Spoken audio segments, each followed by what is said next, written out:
When you decide to go cold, it is not an act of hatred, revenge, or punishment. It is an awakening. It is a profound shift from emotional dependence to internal clarity. It's not about becoming heartless. It's about realizing that your heart has been mishandled long enough, and now you must protect it. Not from others, but from your own attachment to what no longer serves your spirit. Going cold is often misunderstood. People see it as bitterness, as cold-heartedness, as if you've suddenly changed.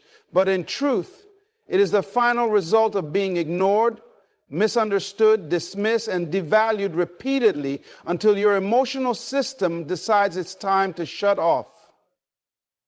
It is not a decision of the mind. It's a decision of the soul. The soul gets tired too. You didn't start off cold. You started off giving. You gave chances, you gave time, you gave warmth, you gave energy, you gave explanations, you gave forgiveness. You gave more than was required and more than they were even asking for. But it was not enough. It wasn't that you were lacking, it's that they were incapable of seeing the value of what stood in front of them. So you kept showing up, trying harder, thinking maybe your consistency would make them see your heart, but it didn't. In fact, the more available you were, the more invisible you became. People often mistake kindness for weakness. When you're always there, always picking up the pieces, always sending the first message, always checking in, eventually they see your love not as a gift, but as a given. Your presence becomes expected. Your kindness becomes background noise. And because they think you'll never leave, they stop trying to make you stay. And it's in that very moment when you realize that your value has been diminished in the eyes of someone you once held dear, that something inside you begins to freeze. Not with hate, but with awareness. You stop over-explaining yourself. You stop justifying your emotions. You stop trying to prove your worth. Not because you don't care anymore, but because you finally understand that caring alone isn't enough to make someone treat you right. You begin to reclaim what's been leaking out of you all this time, your energy. You become quiet, reserved, selective. You don't say much, but your silence is louder than your words ever were. You don't argue. You don't beg. You don't wait for change. You create it. And it begins with emotional distance. This emotional detachment becomes your power. Not because you want to hurt them, not because you want to make a statement, but because you can no longer allow your spirit to be wounded by people who can't see the beauty in your loyalty. You begin to choose peace over chaos. You choose solitude over fake connections. You stop entertaining things that disturb your energy. You become more centered, not because life got easier, but because your tolerance for nonsense got smaller. Going cold isn't a performance. It's a survival mechanism. It's how you protect the purity of your love from those who mishandled it. When someone repeatedly disrespects your boundaries, when they constantly push you to the edge, when they fail to appreciate your presence, they are subconsciously training you to let go. And eventually, without warning, the switch flips. No more pleading, no more hoping, no more explaining. You don't even get angry anymore, you just get tired. And when you get tired, you get distant. And when you get distant, you become unrecognizable to the very people who once took your softness for granted. Suddenly they feel your absence in places where your presence used to be taken for granted. Your silence echoes. Your disinterest stings. Your absence is loud. They start noticing things they never paid attention to before. Your consistency, your effort, your energy. It hits them not all at once, but slowly. Like a fog clearing, like a room growing colder without the heater they forgot was always on. That's the day they begin to realize who you really were. And by then, you're already gone, not physically, maybe not even completely emotionally, but mentally. You've relocated. You've placed your love back into your own hands. You're no longer explaining why you're worth it. You're living like you are. You're walking like someone who finally understands their value isn't negotiable. You show up for yourself, not for applause, not to prove anything, but because you finally realize that your emotional energy is a currency too precious to be spent on people who treat it like spare change. When you go cold, you stop talking about the pain. You stop narrating your heartbreak. You just move different. You glow quieter. You breathe lighter. Because for the first time, your peace is no longer on the line. You were the light. Not just someone who showed up, but someone who brought warmth into cold spaces. You made things easier without being asked. You carried emotional weight that wasn't yours. You stood in gaps others ran from. You reminded someone of what love could feel like, even if they didn't know how to receive it. And that's the truth most people don't want to admit. They didn't reject you because you lacked something. They rejected you because they didn't know how to handle something so real, so consistent, so pure. When someone becomes accustomed to your light, they start walking around as if the sun will never set. They begin to assume you'll always be there no matter how many times they ignore you, dismiss your feelings, or minimize your efforts. They become comfortable. And comfort without appreciation leads to neglect. They stop noticing the way you make room for them. They stop acknowledging your gestures, your efforts, your sacrifices. They stop looking at you with awe and begin treating you like an option, something that will always be available at their convenience. That's when your presence becomes too familiar, too expected, too ordinary. But the truth is, you were never ordinary. You were just misunderstood by someone who mistook your loyalty for desperation. It's a strange experience being taken for granted. You start to question yourself. You wonder if maybe you're doing too much, caring too deeply, loving too freely. You start dimming your own light in hopes that they'll stop feeling intimidated, that they'll finally meet you where you are. But no matter how much you lower yourself, they still don't see you. Because the issue was never the brightness of your light. It was the inability to appreciate its source. You weren't too much. You were exactly what you were meant to be, but you were in the wrong hands. And when the wrong person holds something valuable, they don't protect it. They exploit it. They exhaust it. They discard it.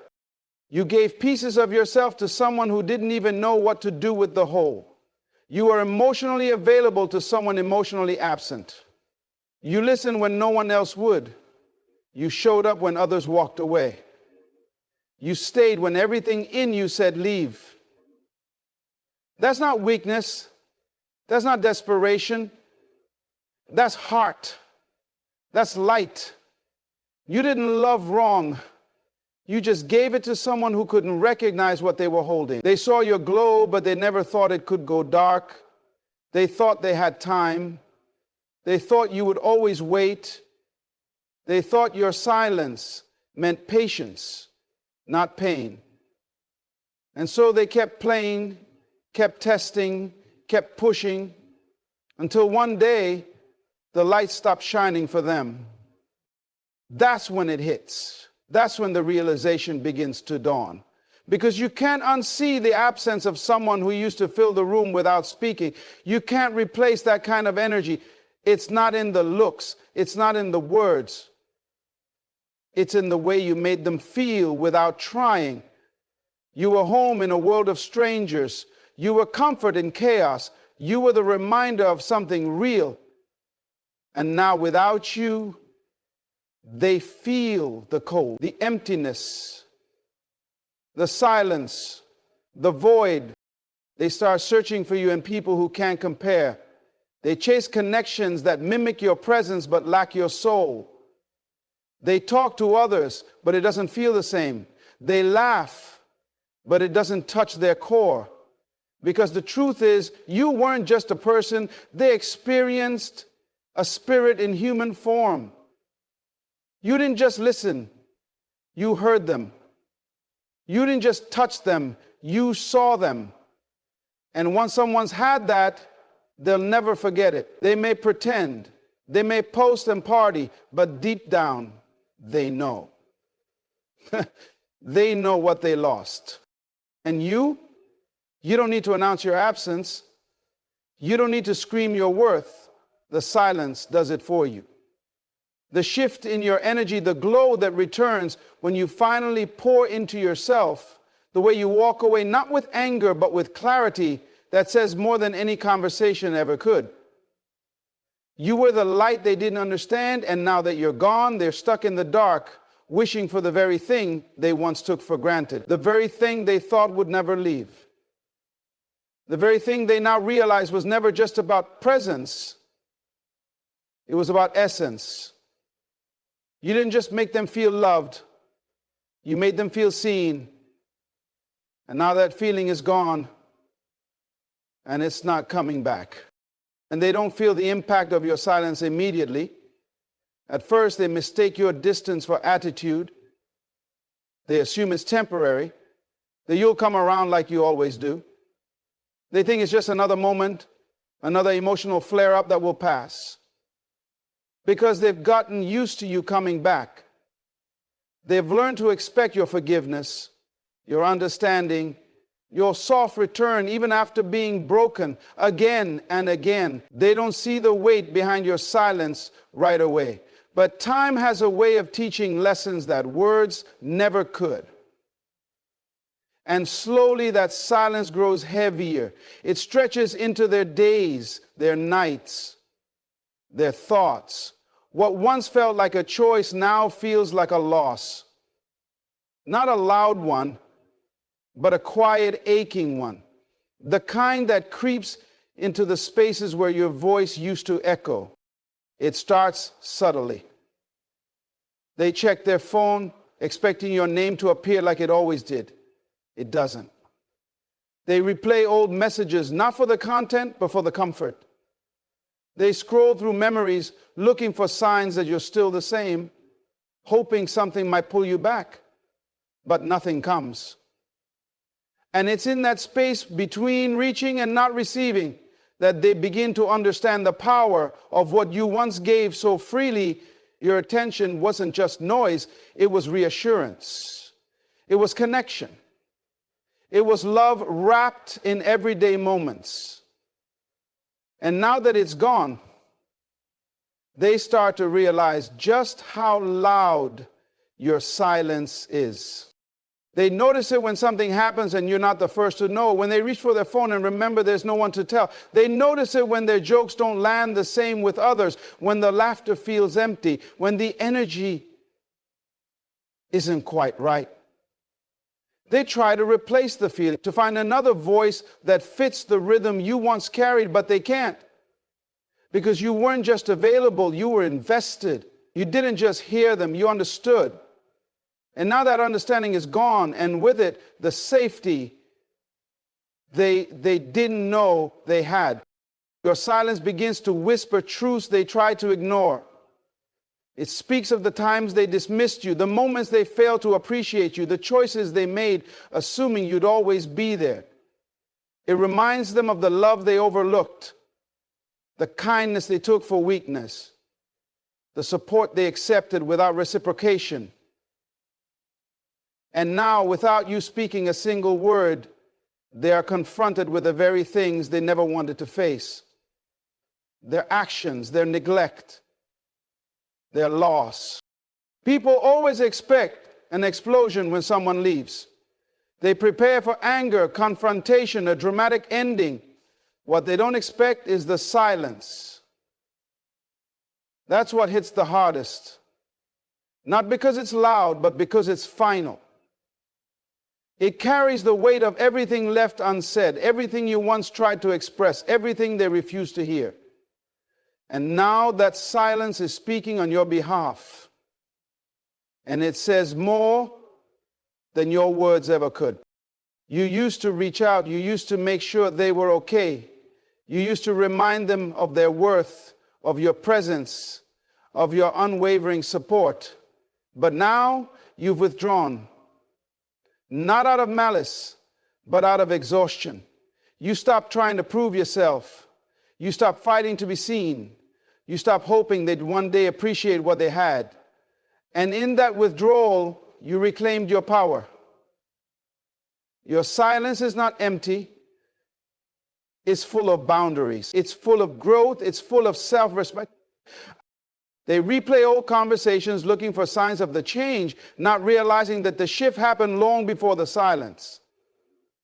The silence was simply the final step. It was the moment you chose peace over persistence. The moment you decided that loving someone shouldn't mean losing yourself. They start remembering the sound of your laugh, the way you showed up, the way you made them feel seen without judgment, and it hurts. To reach out with small messages, subtle attempts, old photos, familiar songs. But it doesn't work because your silence is no longer about getting a reaction, it's about protecting your space. You're not waiting to be chased.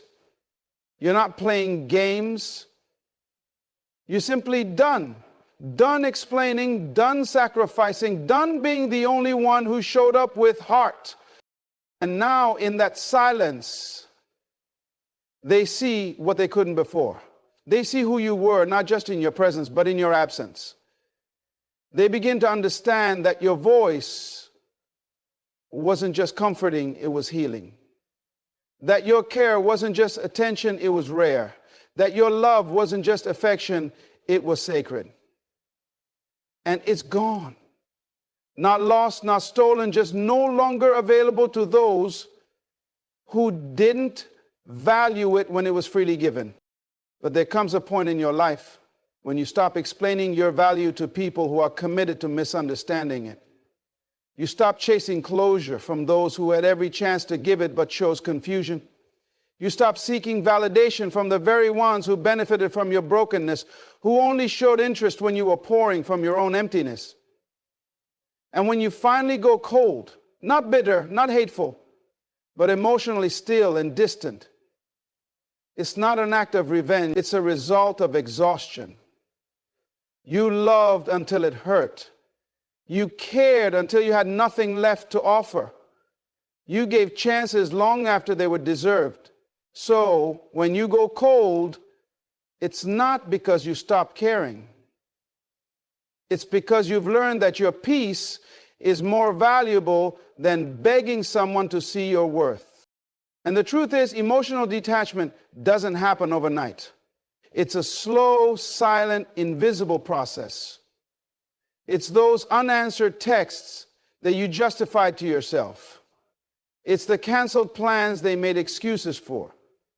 It's the times you cried yourself to sleep, wondering what you did wrong when all you did was love too much. It's the way you kept showing up even when it felt like you were pouring love into a black hole. The temperature doesn't drop suddenly.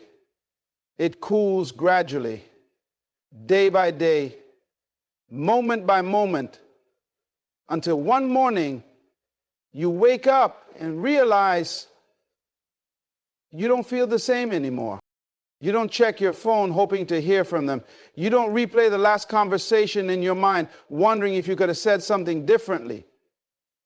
You don't search for signs that they still care. Because you finally reached that sacred silent moment when peace matters more than potential. You're no longer addicted to the hope of what could be.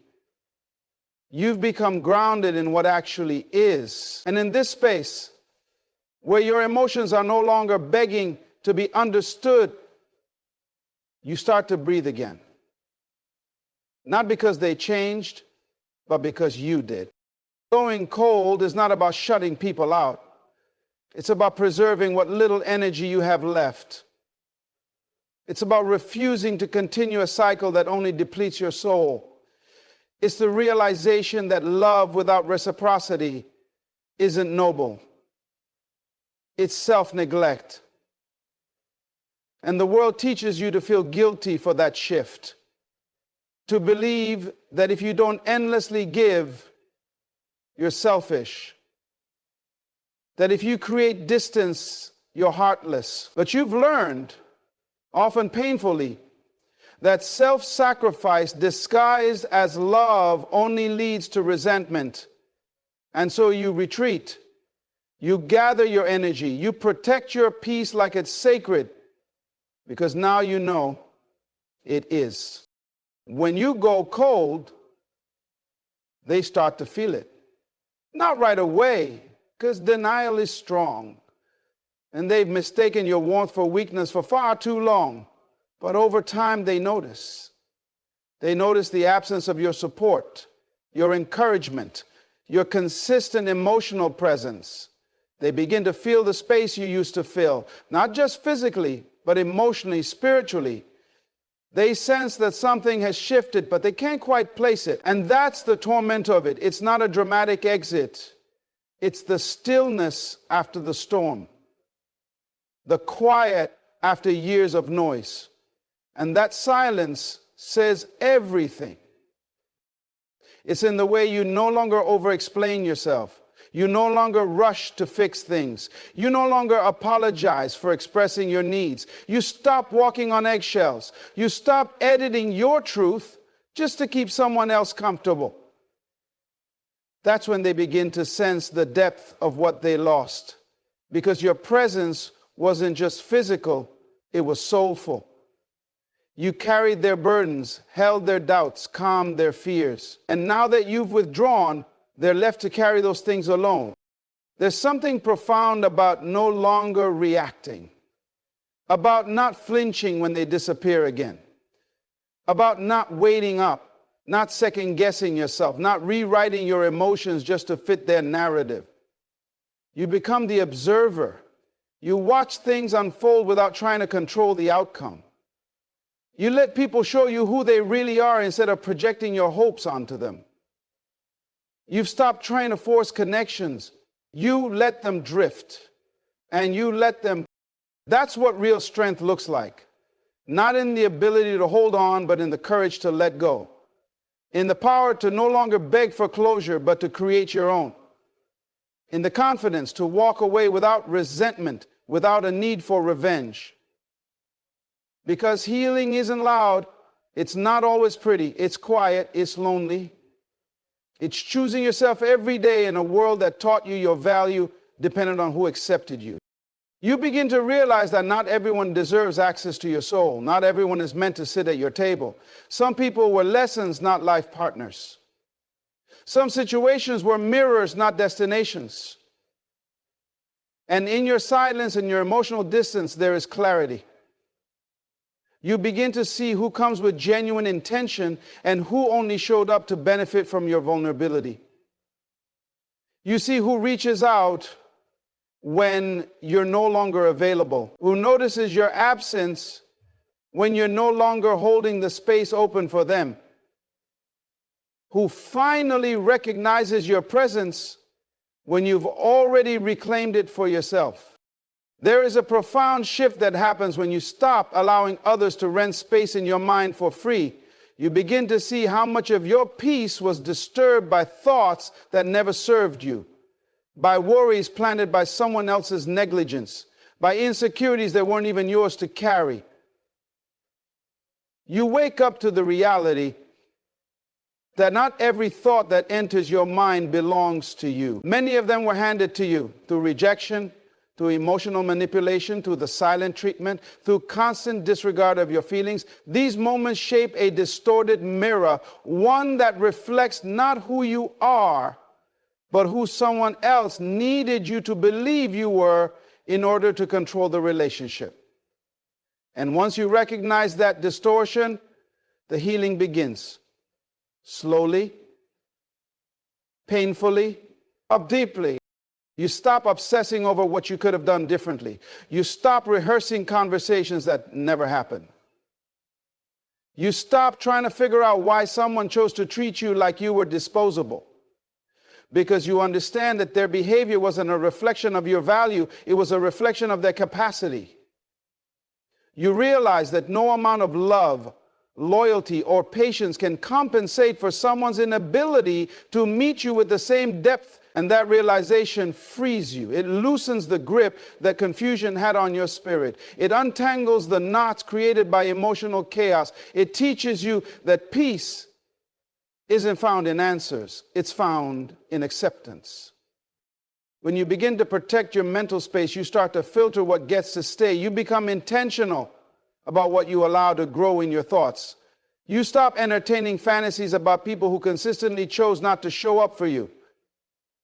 You stop building castles in the clouds with those who only offered you breadcrumbs.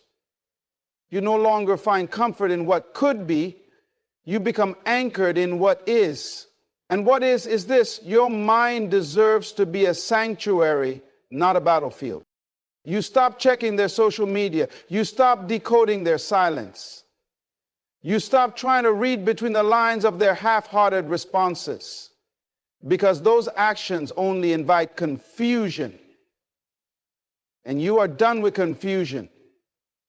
You are done with overthinking, overanalyzing, overgiving. You realize that peace is not passive, it is powerful. It is a declaration that you refuse to give more energy to what keeps you stuck, that you refuse to water seeds that were never meant to grow, that you are no longer available for cycles that drain you. The mental space you once used to replay their excuses, their lies, their sudden disappearances now becomes sacred ground for something new. You begin to fill that space with clarity, with self-worth, with thoughts that affirm rather than dismantle you. You realize that someone walking away is not always a loss. It's often a redirection. You begin to trust the silence.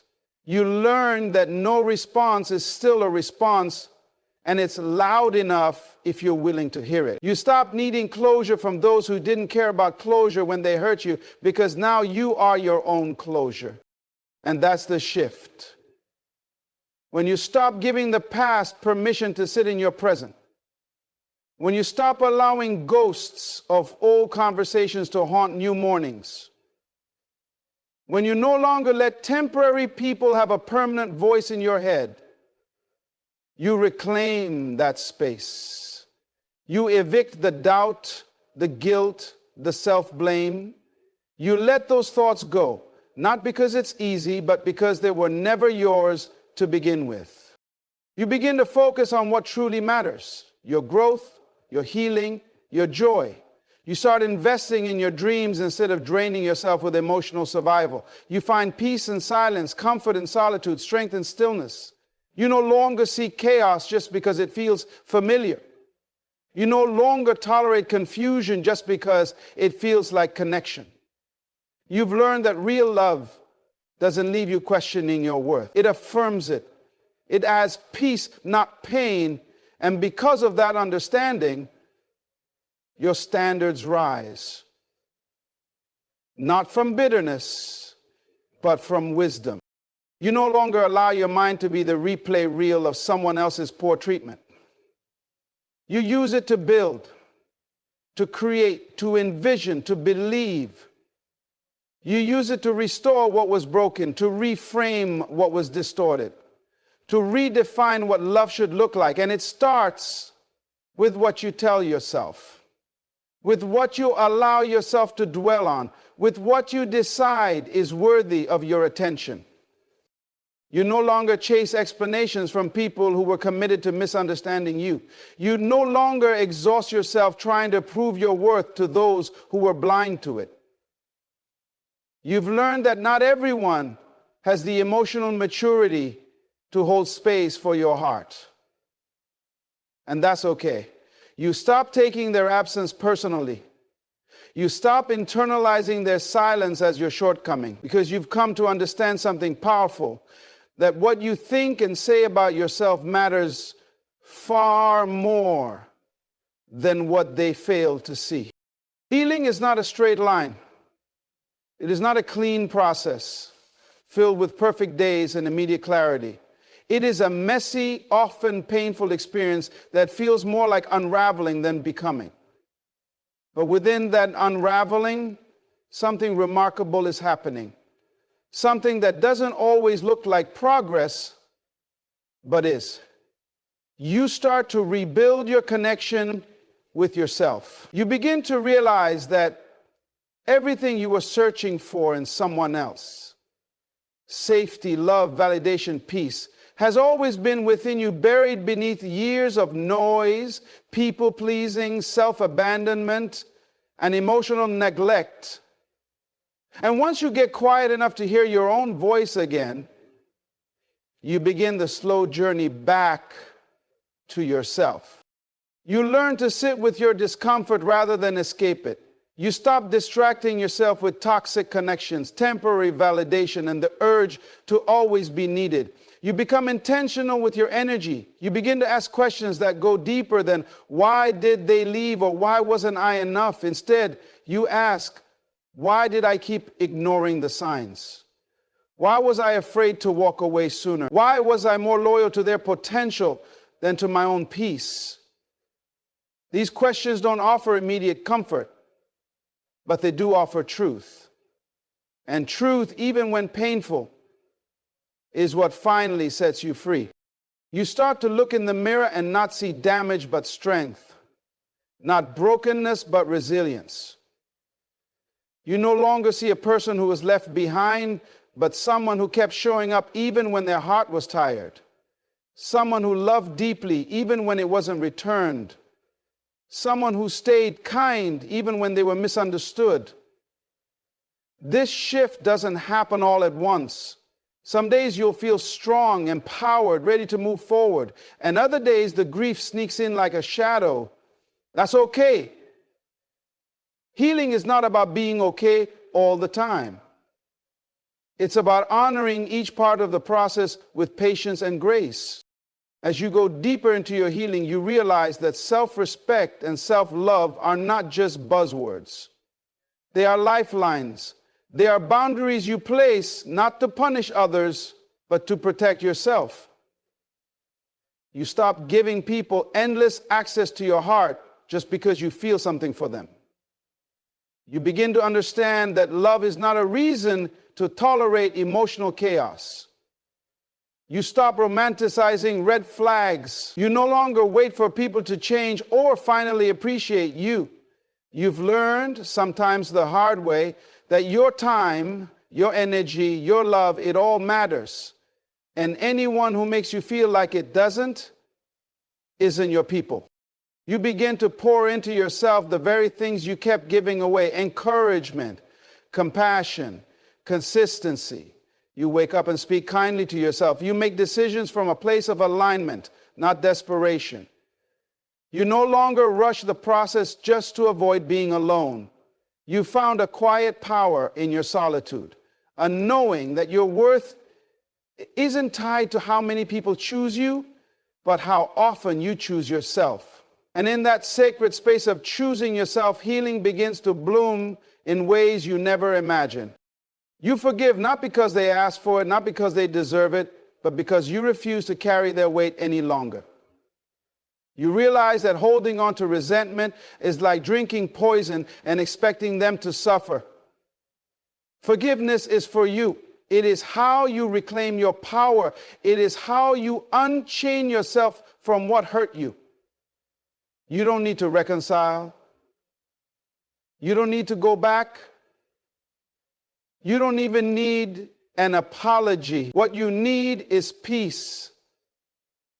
And peace comes when you stop trying to rewrite the past and start embracing the lessons it taught you.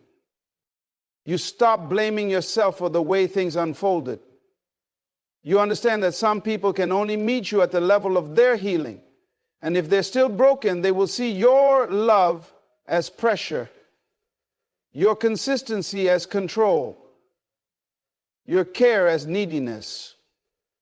That's not a reflection of your inadequacy. It's a reflection of their unreadiness. And that's not your responsibility to fix. In your healing, you begin to redefine what love means. It's not about who texts first, who chases harder, who gives more. It's about alignment. It's about mutual respect, emotional safety, shared values. It's about both people choosing each other without manipulation, games, or fear. You realize that anything less than that is not love, it's survival disguised as connection, and you're done surviving. You want to thrive. You want a love that honors your soul, not one that drains your spirit. You start to trust yourself again. You trust your intuition, your discernment, your ability to walk away from what doesn't serve you. You stop asking for permission to be who you are. You stop shrinking to make others comfortable. You stand tall in your truth, even if your voice shakes. Even if you stand alone. Because the most powerful kind of healing isn't loud. It doesn't need to announce itself. It's felt in the way you no longer betray yourself for acceptance. It's seen in the way you set boundaries without guilt. It's lived in the way you finally say, I am enough as I am, and I no longer need to prove that to anyone.